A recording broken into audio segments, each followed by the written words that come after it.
Welcome dear students. In today's lecture we are going to learn catalysis.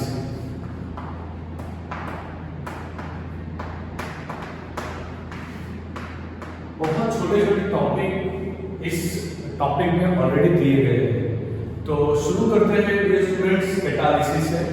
अपना note pen ले लीजिए, NCERT का book रखिए अपने साथ एंड हेडफोन लगा के शुरू करो आज का सेशन कैटालिसिस। अब सबसे पहली बात कि कैटालिसिस एक है।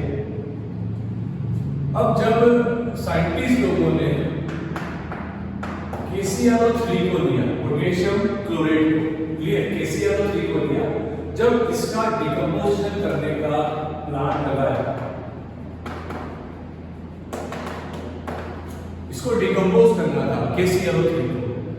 जब KClO3 को डिकम्पोज करना था तो पहले टेम्परेचर 380 डिग्री सेल्सियस लग रहा था। याद रखिए 380 पे KClO3 डिकम्पोज हो रहा था।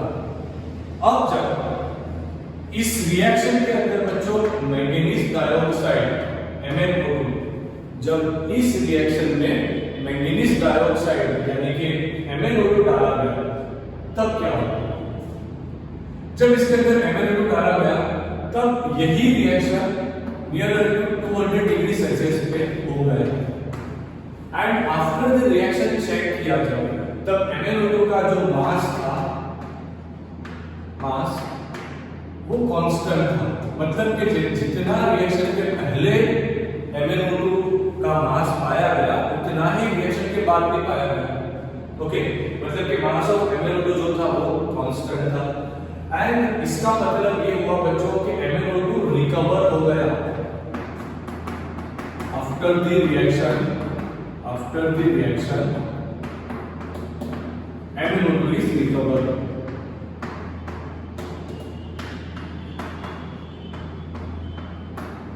इससे क्या साबित हुआ डियर स्टूडेंट्स? तो इससे साबित ये हुआ कि मैंगनीज डाइऑक्साइड को इस रिएक्शन में इंट्रोड्यूस करने से रेट ऑफ रिएक्शन बढ़ा। रेट ऑफ रिएक्शन बढ़ा।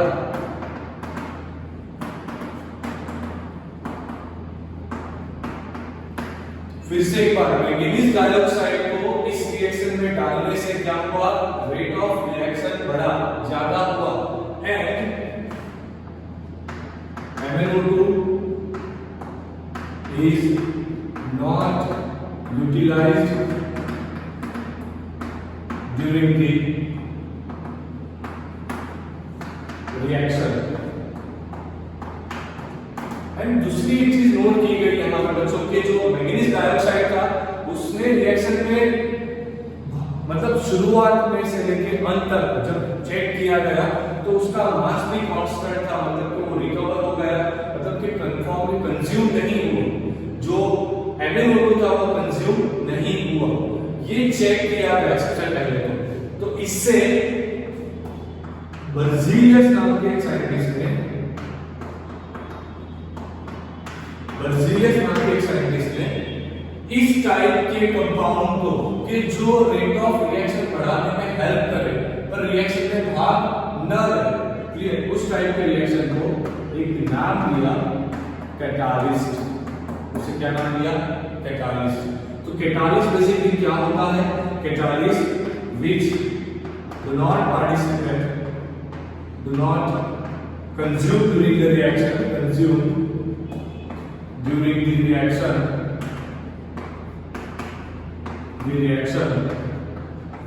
and it increase rate of reaction।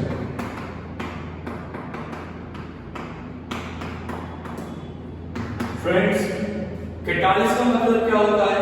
जो रिएक्शन में कंज्यूम ना हो, जो रिएक्शन में कंज्यूम ना हो पर वो क्या करे? रेट ऑफ रिएक्शन को बढ़ाए, पर वो रेट ऑफ रिएक्शन को बढ़ाए, उसे बोला जाता है कैटालिस्ट। एंड ये वर्ड कॉइन किया था सबसे पहले बर्जीलियस ने। एंड कैटालिस्ट वाली रिएक्शंस को और कैटालिस्ट की रिएक्शन को बोला जाता है कैटालिसिस। ओके, अब कई बार क्या होगा स्टूडेंट्स कि कई सारी चीजें ऐसी है जो मतलब एक्टिवेट करती है, कैटालिस्ट को रिएक्शन में पार्टिसिपेट करने के लिए एक्टिवेट करती है। मान लीजिए कि आपने कोई रिएक्शन A से C वाला लगाया, यहाँ पर कोई कैटालिस्ट X का यूज किया। अब ये जो कैटालिस्ट है, इस कैटालिस्ट को भी किसी के मोटिवेशन की जरूरत रहेगी एंड उसको जो मोटिवेशन देगा उसे बोला जाता है प्रमोटर्स। जो कैटालिस्ट को एक्टिवेट करे, क्लियर, प्रमोटर्स बेसिकली क्या करते हैं, they activate catalyst, they activate the catalyst. Promoters जो हो गए वो कैटालिस्ट को क्या करेंगे, एक्टिवेट करेंगे। Let's take an example of Haber process, let's take an example of Haber process. Haber process जो होता है अमोनिया का प्रोडक्शन वाला प्रोसीजर है, N2 + 3H2 gives 2NH3। Okay, यहाँ पे हम जो आयरन पाउडर Fe का पाउडर जो यूज करते हैं, ये है बच्चों कैटालिस्ट, ये है बच्चों कैटालिस्ट। एंड इसको एक्टिवेट करने के लिए, फेरस को एक्टिवेट करने के लिए हम यहाँ पे यूज करते हैं मॉलिब्डेनम। तो मॉलिब्डेनम होता है प्रमोटर्स, मॉलिब्डेनम कहलाता है प्रमोटर। ओके, तो ये एक छोटा वर्ड था प्रमोटर क्या होता है। अब नेक्स्ट आता है poison, which reduce catalytic activity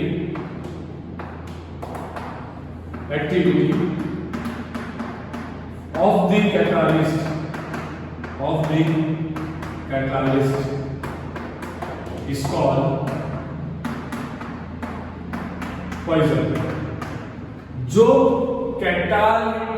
catalyst की एक्टिविटी को बंद कर दे उसे क्या बोलेंगे हम, पॉइजन। जैसे कि रोजेमून रिडक्शन जो आपने पढ़ा था, वहां पे आपने पैलिडियम के सरफेस पे बेरियम सल्फेट डाला था।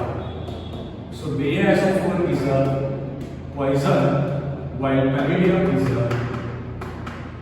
कैटालिस्ट। पैलिडियम क्या है, कैटालिस्ट। आई एम श्योर आपको कैटालिसिस का इंट्रोडक्शन बहुत अच्छे से समझ में आ गया होगा। ओके डियर स्टूडेंट्स, फिर से एक बार बता रहा हूँ, सारी चीजें एक बार देखो, इसका स्क्रीनशॉट निकालो, इसको कॉपी में लिखो एंड जैसे ही ये वाला टॉपिक कंप्लीट हो जाए, मैंने बोला आपके साथ एनसीईआरटी का बुक रखो, सबसे पहले यहाँ पे पॉज करके एनसीईआरटी का बुक पढ़ो।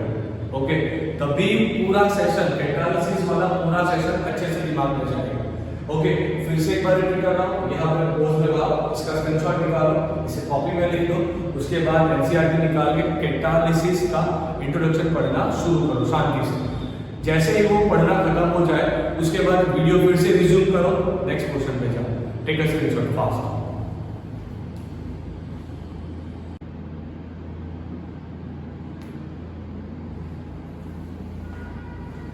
Now let's start the next portion of the lecture. Okay, यहाँ पे हम पढ़ेंगे homogeneous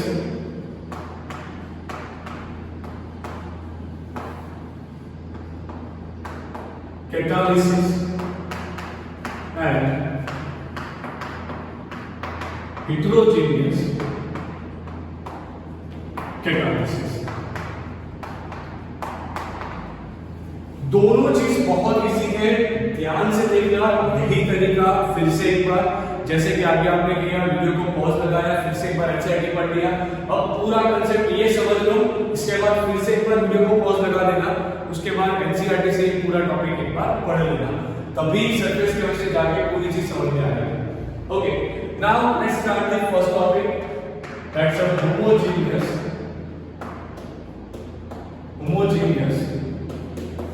catalysis। Now what is homogeneous catalysis? A reaction in which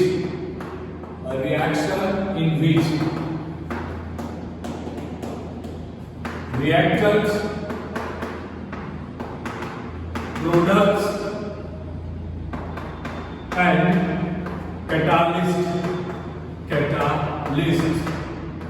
are in same physical state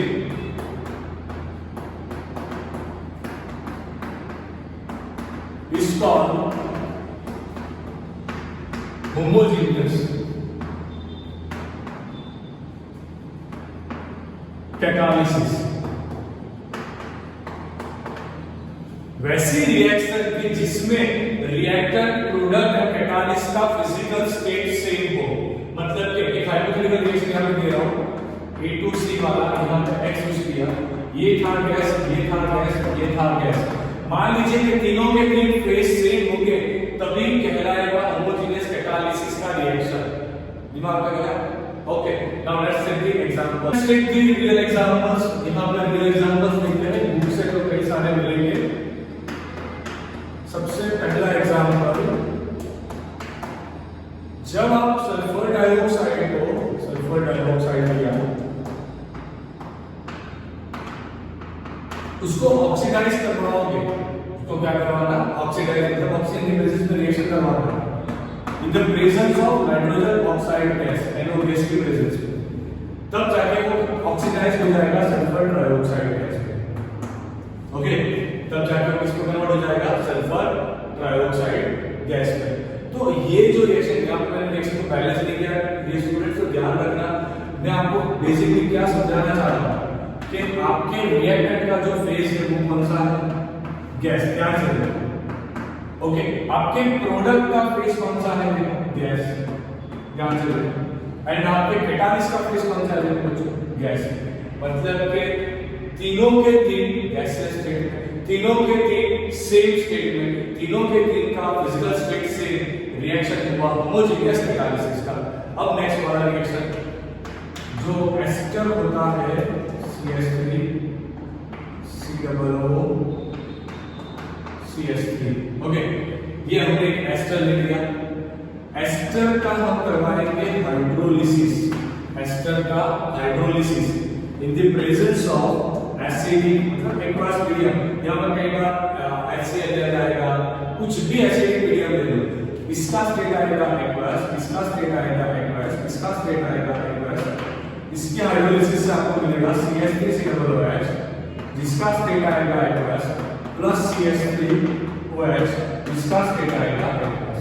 तो आप ध्यान से देखो, सबके सब सेम स्टेट में आ रहे हैं। अगर सबके सब सेम स्टेट में आ रहे हैं, तब ये कहलाएगा होमोजेनियस कैटालिसिस। तब ये कहलाएगा होमोजेनियस कैटालिसिस। मैंने यहाँ पर जो दो एग्जांपल दिए, बुक में एक तीसरा एग्जांपल शुगर वाला दिया गया है कि शुगर को अगर हाइड्रोलिसिस किया जाए, तो वो एग्जांपल में भी बच्चों वहां पे आपको ग्लूकोज का जो मिक्सचर मिलवाया ना, वो भी होमोजेनियस कैटालिसिस का ही एक एग्जांपल है। देखो कितनी इजी चीजें हैं। ओके, अब इससे थोड़ा सा अलग, heterogeneous catalysis. Heterogeneous catalysis,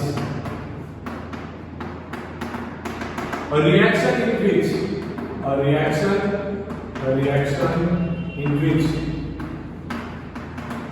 reactants, products and catalyst are in different physical state is called heterogeneous catalysis। It's called heterogeneous catalysis। उसे क्या बोला जाता है? heterogeneous catalysis। इसके लिए आपको नंबर ऑफ एग्जांपल मिलेंगे, जैसे कि अभी हमने हेबल प्रोसेस वाला देखा था ना, ये उसका सबसे पहला एग्जांपल, N2+3H2 यहां पे अमोनिया का फेज आएगा गैस, हाइड्रोजन का फेज आएगा गैस, नाइट्रोजन का फेज आएगा गैस, पर हमने जो कैटालिस्ट लिया वो होगा सॉलिड। मतलब कि हमारे रिएक्टेंट एंड कैटालिस्ट का फेज, हमारे प्रोडक्ट एंड कैटालिस्ट का फेज, तीनों के तीन के फेज सेम नहीं है। मतलब ये हुआ एग्जांपल हेटेरोजेनियस कैटालिस्ट का। सेकंड एग्जांपल यहां हम लेंगे, जो है सल्फर डाइऑक्साइड से ऑक्सीडाइज करवा के सल्फर ट्राइऑक्साइड बनाने की जब बात आए, सल्फर डाइऑक्साइड को ऑक्सीडाइज करवा के जब सल्फर ट्राइऑक्साइड बनाने की यूज किया जाता है vanadium pentoxide in contact process, in contact process. जो आप चैप्टर 7 में पढ़े हो बच्चों, जो है सल्फ्यूरिक एसिड का प्रोडक्शन का प्रोसीजर। तो यहाँ पे वैनेडियम पेंटॉक्साइड इसका फिजिकल स्टेट होता है सॉलिड, इसका होता है गैस, इसका होता है गैस, इसका होता है गैस। तो ध्यान से देखिए ये दोनों गैस थे, क्लियर। इससे हमने बनाया क्या, सल्फर डाइऑक्साइड, वो भी गैस था, तो हमारा कैटालिस्ट सॉलिड था। तीसरा होता है ऑस्वाल्ड प्रोसेस का एक example, Oswald process, Oswald process का एक एग्जांपल, जिसमें अमोनिया को ऑक्सीडाइज करवाने के लिए प्लेटिनियम की गैस से पास किया जाता है, प्लेटिनियम के ऊपर से पास किया जाता है, तब जाके वो नाइट्रोजन ऑक्साइड NO में कन्वर्ट होता है।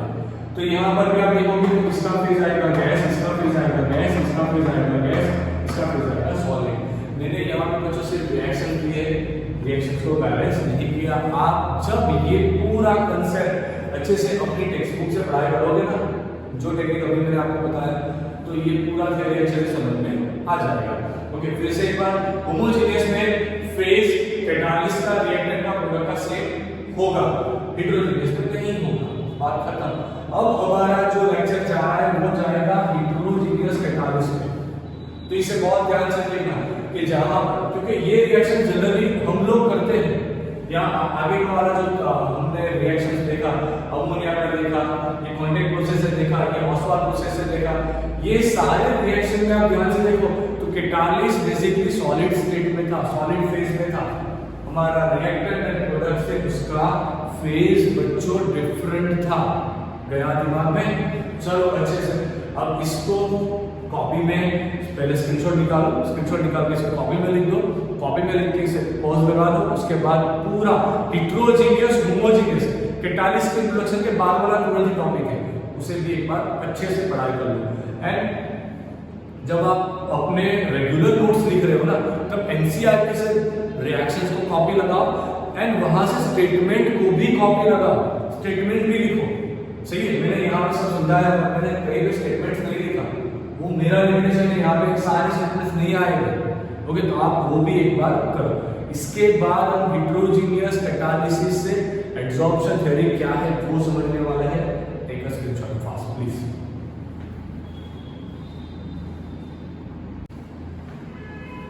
Alright students, so let's start the next question. Okay, next question शुरू करते हैं। ऑलरेडी आप लोगों ने 2 पोर्शन कंप्लीट कर दिए। सबसे पहला था introduction of catalyst, promoter and poison. उसके बाद वाला टॉपिक भी आपने अच्छे से कर दिया होगा, homogeneous heterogeneous catalyst including there examples. अब आ रहा है adsorption theory of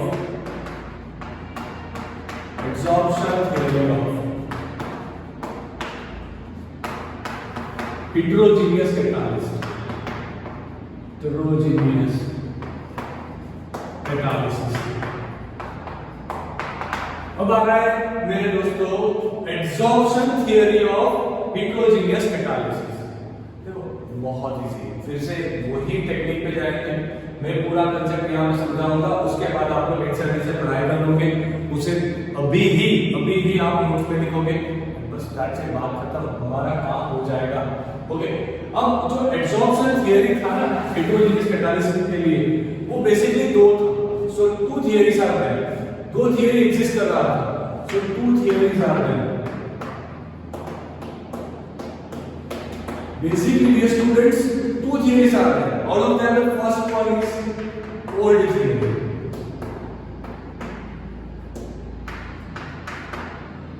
And the next one is theory from chapter 4, intermediate theory.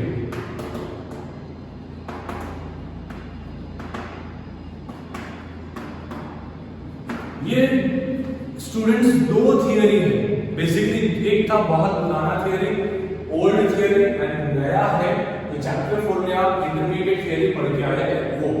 अभी इंटरमीडिएट थियरी क्या है वो भी समझाऊंगा, ओल्ड थियरी क्या था वो भी समझाऊंगा, एंड ये दोनों को कंबाइन करके जो सबसे नया बनाया adsorption theory of heterogeneous catalysis वो क्या है उसे भी समझाऊंगा। तो सबसे पहले स्टार्ट करते हैं चलो पुराने वाले थियरी से। पुराने वाले थियरी में क्या था, ये ले लिया हमने एक solid catalyst.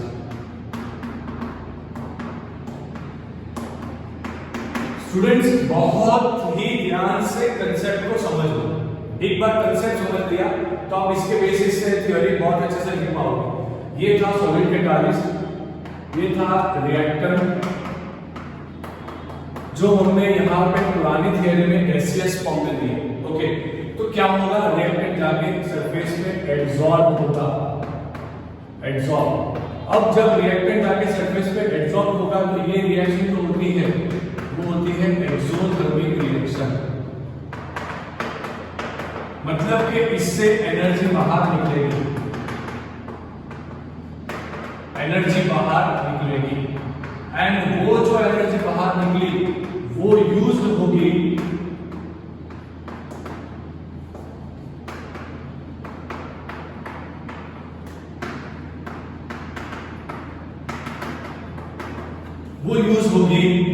Rate of reaction को बढ़ाने में। एंड जब रिएक्टेंट बहुत ज्यादा यहां पे आके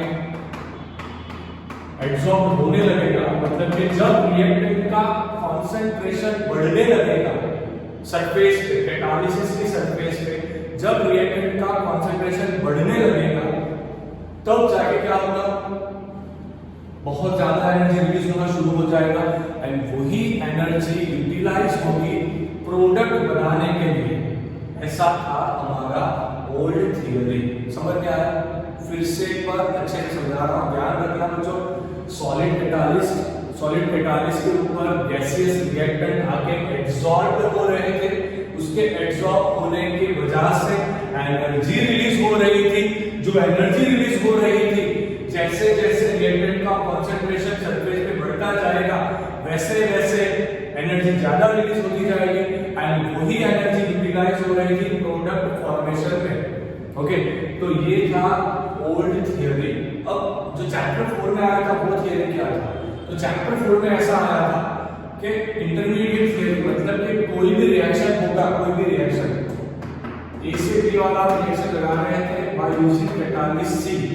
तो बेसिकली कैटालिस्ट क्या करता है, कैटालिस्ट सबसे पहले ए एंड बी को नजदीक लाने में हेल्प करता है। मतलब कि ये जो बनाया ये है इंटरमीडिएट कॉम्प्लेक्स। सी ने क्या किया, ए को बुलाया, बी को बुलाया, ए एंड बी के बीच का एक केमिकल बॉन्ड बनाया, एंड इसके साथ टेम्पररी बॉन्डिंग था। अब क्या होगा, ये टेम्पररी बॉन्डिंग रिलीज हो जाएगा, सी वापस मिलेगा, एंड पीबी का प्रोडक्ट फॉर्म होगा। ये था इंटरमीडिएट थियरी जो चैप्टर 4 में आ चुका है। ओके, अब नया absorption theory for heterogeneous catalysis क्या है। अब ध्यान से देखो, पुराने वाले में भी गैस एंड सॉलिड, मतलब कि ये बेसिकली हेटेरोजेनियस कैटालिसिस का एग्जांपल है, बहुत क्लियर है। अब नया थियरी क्या बताता है, ये दोनों को कंबाइन करके एक नया थियरी क्या बनाया है। तो वो जो थियरी बनाया उसमें स्टेप नंबर 1 जो नया थियरी बना, absorption theory of heterogeneous catalysis, उसका स्टेप नंबर 1 सबसे पहले क्या होगा, तो सबसे पहले सॉलिड की सरफेस पे रिएक्टेंट के मॉलिक्यूल आके एब्जॉर्ब होना शुरू हो जाएगा। सबसे पहले क्या होगा, रिएक्टेंट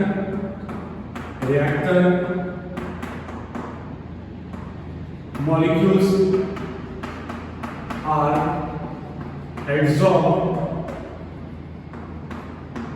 on solid catalyst। ये सबसे फर्स्ट स्टेप होगा। सेकंड स्टेप पे क्या होगा, स्टेप 2 में होगा कुछ यूं बच्चों, ये जो एड्सॉर्ब हो गया वो जाके डिफ्यूज हो जाएगा।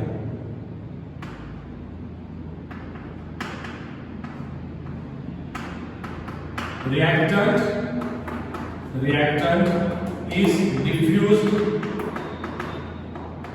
on solid catalyst। जो रिएक्टेंट का मॉलिक्यूल होगा वो जाके डिफ्यूज हो जाएगा, डिफ्यूज हो गया, सरफेस पे डिफ्यूज हो गया। अब क्या होगा, स्टेप 3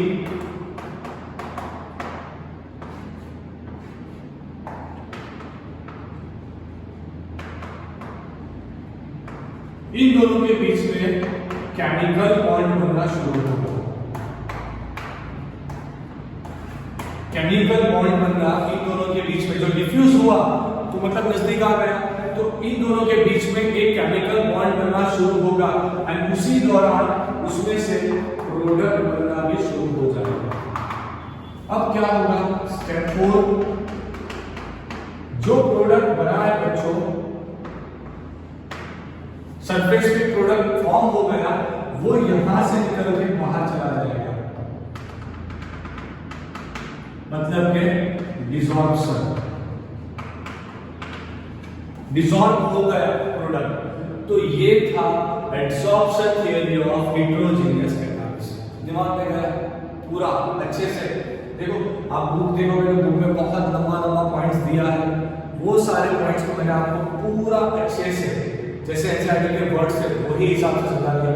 सबसे पहला पॉइंट क्या था, सॉलिड कैटालिसिस सरफेस पे रिएक्टेंट के मॉलिक्यूल आने के बाद वो एडसॉर्ब होते हैं, एडसॉर्ब होने के बाद वो लोग डिफ्यूज होते हैं, डिफ्यूज होने के बाद नजदीक आने की वजह से उन दोनों के बीच में एक इंटरमीडिएट बॉन्ड बनता है, केमिकल बॉन्ड, उससे प्रोडक्ट का फॉर्मेशन शुरू होता है। जब अच्छे से प्रोडक्ट बन जाएगा तब वो प्रोडक्ट सरफेस को छोड़ देगा, चला जाएगा and now the surface is again available, again the surface is available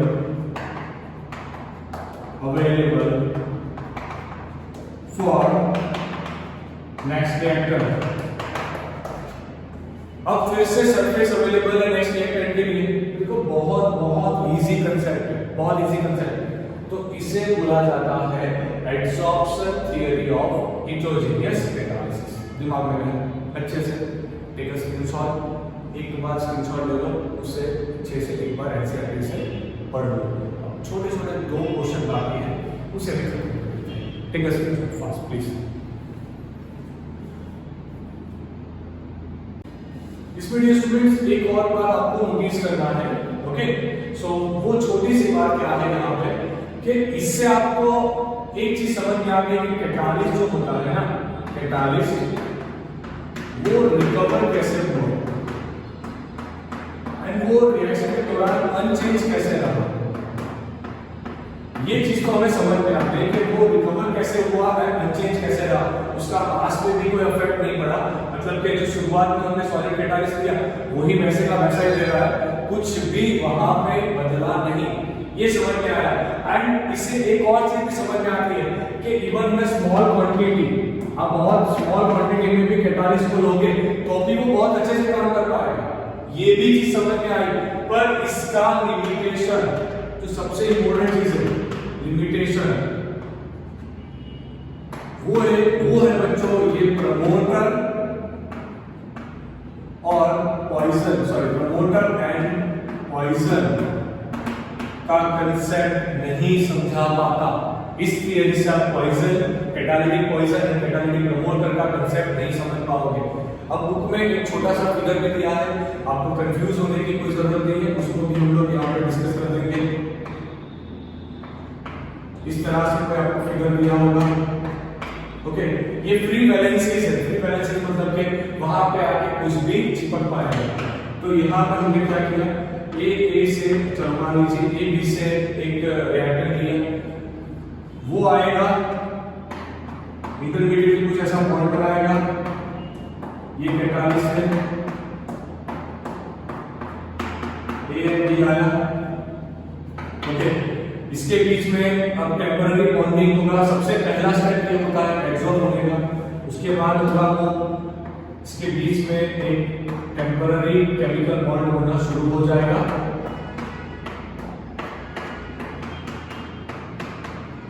ये प्रोडक्ट का फॉर्मेशन हो गया। अब क्या होगा, प्रोडक्ट रिलीज एंड ये रिकवर, ओके। समझ में आया?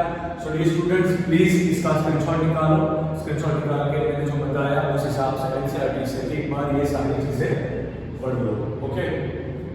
लास्ट छोटी 2 चीजें बाकी हैं, उसे भी कंप्लीट कर लेते हैं। Take a screenshot first.